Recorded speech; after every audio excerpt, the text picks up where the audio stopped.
Hello students, welcome to the channel. This is Anamika Talukdar and today I am going to discuss a new topic from forms of business organization, where the topic is Joint Hindu Family Business. And as you remember, in my last video I completed sole proprietorship, so today this is the new topic. And as you can see, I am again using the notes of mycbseguide.com. Very good notes are provided by them, and I am going to share the notes which I discussed today in my description box. The link will be provided, you can download it from there. So let's start the session.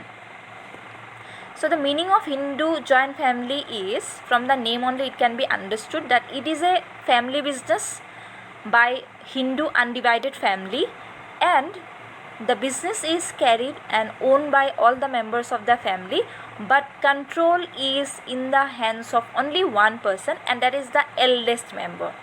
With the eldest member of the family, that person controls the business, and that person is also known as Karta. So in this form of business, the eldest person who controls the business and head of the business, head of the family, also known as Karta. So like in a family, our father or the grandfather, they are the eldest member or the head of the family. In that way only joint Hindu family also runs. Now if we talk about the systems of Hindu joint family business, then there are two systems. One is Dayabhaga, another is Mitakshara. So Dayabhaga system is only prevalent in West Bengal, where male and female, their rights in the property is considered equal. But in the Mitakshara system, which is prevalent in the rest of the part of the country except the West Bengal, so there only the male member of the family, they have the right in the property, and also they have the right to control the business.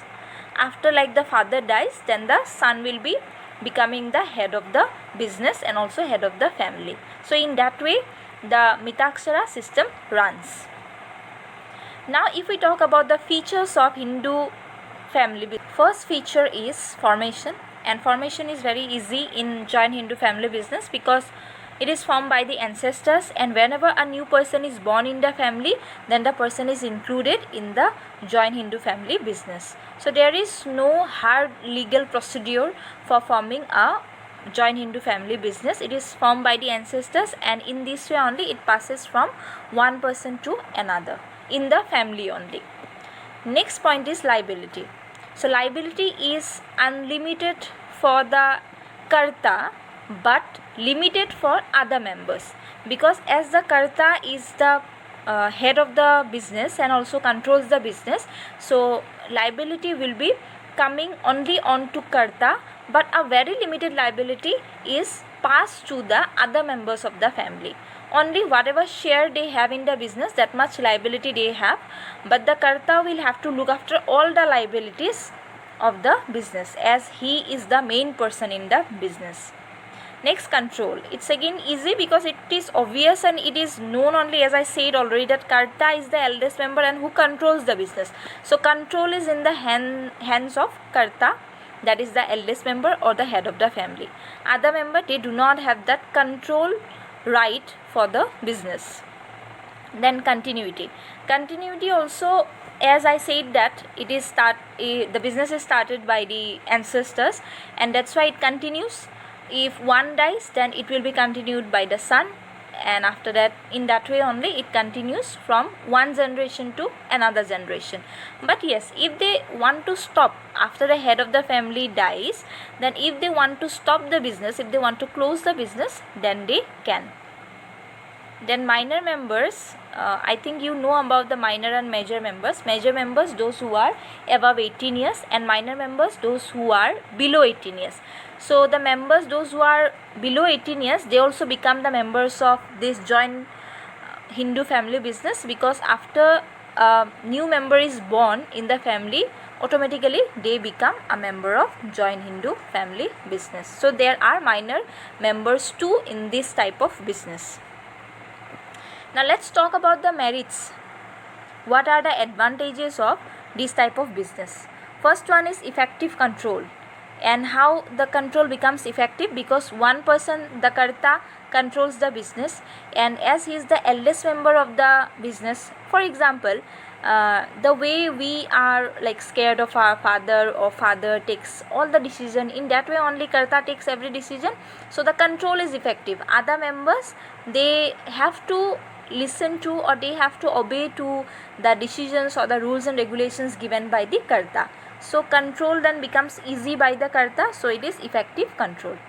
Then continuity of the business is also a merit, because it continues from one generation to another, from one person to another. Then limited liability of members, it means other members, as I already mentioned, that other members, they have limited liability because they do not control the business. Only that much liability they will have, the share which they have in their business, only that much debt or liability they will have to pay, and the karta will have to look after other liabilities. So limited liability is for the other members of the family. Then increased loyalty.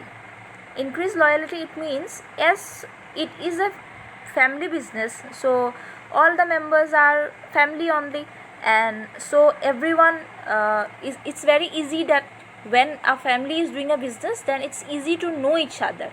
And when the people who are there in the business, the family members, they know each other, they know that they can trust each other, so then the loyalty automatically increases. So these are the merits of the business. Now I'm going to discuss the demerits of the business, that is limited resources. And how it is limited resources, because as I say that it is a business which passes from ancestors, which passes from generation to generation. So it sometimes it happens that the ancestors, when they start the business, they started with limited resources, and that resources, the family may not be a very rich family, and that's why they have started it from a limited resources, and that limited resources only the other members also will have to use. Then the second one is unlimited liability of karta. As I already mentioned it, that karta is the main person, and so the karta will have to look after everything. Karta has the unlimited liability. All the losses, debts, karta will have to look after, so that person has unlimited liability.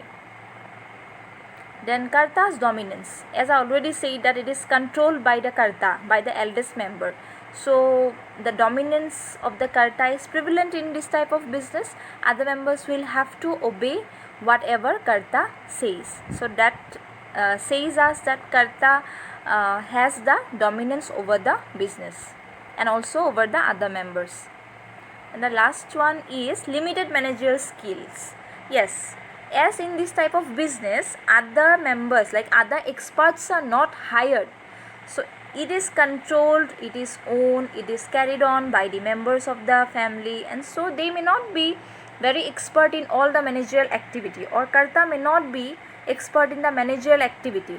But in this type of business, other members also do not, that means other members from outside, experts are not also hired, and that's why when the family members, they look after all the activities, that's why they may not have managerial skills, they may have very limited managerial skills. So that is again a disadvantage of this type of business. So I hope Join Hindu family business is clear to you. If you have any doubt in any of the point, you can ask me in the comment section. And if you like the video, then hit the like button. And yes, as I said that if you have any doubt, you can ask me in the comment section. So for today, thank you very much. And yes, if you think that this session is helpful to you, then share it with your friends. Thank you.